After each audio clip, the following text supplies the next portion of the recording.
ಕಳೆದ ಒಂದು ವರ್ಷದಲ್ಲಿ ಕಾಂಗ್ರೆಸ್ ಸರ್ಕಾರವು ಶಿಕ್ಷಣ ಇಲಾಖೆಯಲ್ಲಿ ಹಿಂದೆಂದೂ ಕಾಣದ ರಾಜಕೀಯಗೊಳಿಸಿ ಶಿಕ್ಷಕರ ವಿದ್ಯಾರ್ಥಿಗಳ ಶಿಕ್ಷಣ ತಜ್ಞರನ್ನು ವಿಶ್ವಾಸಗೊಳಿಸುವಲ್ಲಿ ವಿಫಲವಾಗಿದೆ ಎಂದು ಎಂಎಲ್ಸಿ ಶಿಶಿಲ್ ಜಿ ನಮೋಶಿ ಆರೋಪಿಸಿದರು.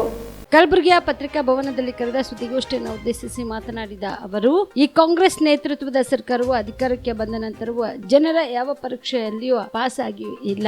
ಹಾಗೆಯೇ ವಿದ್ಯಾರ್ಥಿಗಳಿಗೆ ಪರೀಕ್ಷೆ ನಡೆಸುವಲ್ಲಿ ಸರ್ಕಾರವು ಸಂಪೂರ್ಣ ವಿಫಲವಾಗಿದೆ. ಪಬ್ಲಿಕ್ ಪರೀಕ್ಷೆಯನ್ನು ನಡೆಸುವುದಾಗಿ ಹೇಳಿ ಹಲವಾರು ಗೊಂದಲವಾದ ಪರೀಕ್ಷೆಗಳ ಬಗ್ಗೆ ಪೋಷಕರು, ಜನಪ್ರತಿನಿಧಿಗಳು ಹಾಗೂ ಶಿಕ್ಷಣ ಸಂಘಟನೆಗಳ ಪದಾಧಿಕಾರಿಗಳ ವಿರೋಧವಿದ್ರೂ ಸಹ ಹಠಮಾರಿ ಧೋರಣೆಯನ್ನು ಅನುಸರಿಸಿ ಶಿಕ್ಷಕರ ಮೇಲೆ ಒತ್ತಡ ತರುವುದರ ಮೂಲಕ ಪರೀಕ್ಷೆಯನ್ನು ತರಾತುರಿಯಲ್ಲಿ ನಡೆಸಿ ಮೌಲ್ಯಮಾಪನ ಪ್ರಕ್ರಿಯೆಯನ್ನು ತ್ವರಿತವಾಗಿ ಮುಗಿಸಲು ಅತಿ ಹೆಚ್ಚು ಉತ್ತರ ಪತ್ರಿಕೆಗಳನ್ನು ಮೌಲ್ಯಮಾಪನ ಮಾಡಿಸುವುದರ ಮೂಲಕ ಶಿಕ್ಷಕರ ಮೇಲೆ ಒತ್ತಡ ತಂದಾಗ ನಾವು ತೀವ್ರವಾಗಿ ವಿರೋಧಿಸಿದಾಗ ಉತ್ತರ ಪತ್ರಿಕೆಗಳ ಮೌಲ್ಯಮಾಪನ ಸಂಖ್ಯೆಯನ್ನು ಕಡಿಮೆ ಮಾಡಿದ್ದು ಸಹ ಇದೆ ಎಂದರು.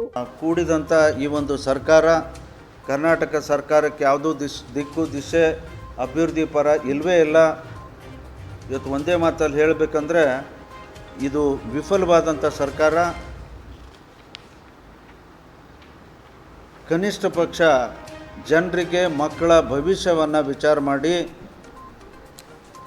ತಜ್ಞರ ಅಭಿಪ್ರಾಯವನ್ನು ಪಡೆದು ಶಿಕ್ಷಣ ಇಲಾಖೆ ನಡೆಸಬೇಕು ಅಂತ ನಾನು ಸರ್ಕಾರದಲ್ಲಿ ಒತ್ತಾಯ ಮಾಡ್ತೀನಿ. ಸರ್, ನಾಳೆ ಮಾನ್ಯ ಪ್ರಹ್ಲಾದ್ ಜೋಶಿಯವರು ನಮ್ಮ ಕಲ್ಯಾಣ ಕರ್ನಾಟಕ ಭಾಗಕ್ಕೆ MLCಯ ಚುನಾವಣೆ ನಮ್ಮ ಅಭ್ಯರ್ಥಿ ಪರವಾಗಿ ಮತಯಾಚನೆಗಾಗಿ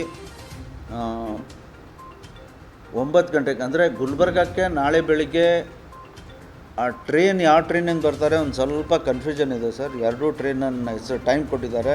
ಅಲ್ಲಿ ಸಾಯಂಕಾಲ ಒಂದು ಮೀಟಿಂಗ್ ಇದೆ. ಮೀಟಿಂಗ್ ಜಲ್ದಿ ಮುಗಿದ್ರೆ ನಮ್ಮ ಯಶವಂತಪುರಕ್ಕೆ ಬರ್ತಾರೆ. ಇಲ್ದಿದ್ದರೆ ಇನ್ನೊಂದು ಉದ್ಯಾನ ಎಕ್ಸ್ಪ್ರೆಸ್ ಲೇಟ್ ಆಗಿಬಿಡುವಂಥ ಆ ಟ್ರೈನಿಗೆ ಬರ್ತಾರೆ.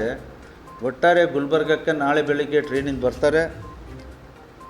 ಬಹುಶಃ ಪತ್ರಿಕಾಗೋಷ್ಠಿನೂ ಮಾಡ್ಬೋದು, ಇನ್ನೂ ಕ್ಲಿಯರಿಟಿ ಕೊಟ್ಟಿಲ್ಲ. ಆದರೆ ಬಂದಾದಮೇಲೆ ಇಲ್ಲಿಂದ ಬೀದರ್ಗೆ ಪ್ರಯಾಣ ಮಾಡ್ತಾರೆ. ಬೀದರಿಂದ ವಾಪಸ್ ಗುಲ್ಬರ್ಗದಲ್ಲಿ 2:30 ಗಂಟೆಗೆ NV ಕಾಲೇಜಿನ ಕಾರ್ಯಕ್ರಮದಲ್ಲಿ ಅವರು ಪಾಲ್ಗೊಳ್ತಾರೆ.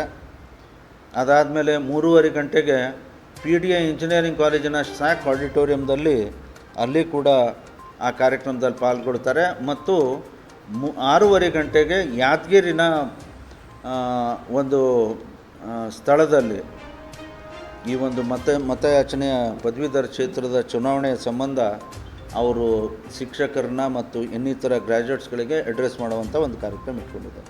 ಬಹುಶಃ ನಮ್ಮ ಪ್ರಹ್ಲಾದ್ ಜೋಶಿ ಟೂರ್ ಪ್ರೋಗ್ರಾಮು ಕೊಟ್ಟಿದೆ ಅಲ್ಲ ಸರ್? ಥ್ಯಾಂಕ್ ಯು ಸರ್, ಧನ್ಯವಾದ. Star care multi speciality trauma emergency 24x7 ತುರ್ತು ಚಿಕಿತ್ಸಾ ಸೌಲಭ್ಯವುಳ್ಳ ಆಸ್ಪತ್ರೆ. ಕಲಬುರಗಿ ಜಿಲ್ಲೆಯ ಖ್ಯಾತ ಅನುಭವಿ ವೈದ್ಯ ಡಾಕ್ಟರ್ ಪ್ರಶಾಂತ್ ಮಾಲಿ ಅವರ ನೇತೃತ್ವದಲ್ಲಿ ಅನುಭವಿ ವೈದ್ಯರ ತಂಡದೊಂದಿಗೆ orthopaedic, neuro surgery, general surgery, general medicine, urology, gastro surgery, paediatric, obstetric, gynaecology, cardiology, neurology ಸೇರಿದಂತೆ OPD, IPD, ICU, NICU, ultrasound, 2D echo, laboratory, major OT ಸೌಲಭ್ಯಗಳೊಂದಿಗೆ ಎಲ್ಲ ರೋಗಕ್ಕೂ ಒಂದೇ ಸೂರಿನಡಿ ರಿಯಾಯಿತಿ ದರದಲ್ಲಿ ಸ್ಟಾರ್ ಕೇರ್ ಆಸ್ಪತ್ರೆಯಲ್ಲಿ ದಿನದ 24 ಗಂಟೆ ಎಮರ್ಜೆನ್ಸಿ ಚಿಕಿತ್ಸೆ ನೀಡಲಾಗುವುದು. ಹೆಚ್ಚಿನ ಮಾಹಿತಿಗಾಗಿ ಸಂಪರ್ಕಿಸಿ ಸ್ಟಾರ್ ಕೇರ್ ಮಲ್ಟಿ ಸ್ಪೆಷಾಲಿಟಿ ಆಸ್ಪತ್ರೆ, ಸ್ವಾಭಿಮಾನಿ ಸ್ವದೇಶಿ ಕೇಂದ್ರದ ಮುಂಭಾಗ, ಗುಬ್ಬಿ ಕಾಲನಿ, ಕಲಬುರಗಿ. ಮೊಬೈಲ್ ನಂಬರ್ 9066906614 ಅಥವಾ 8472360239.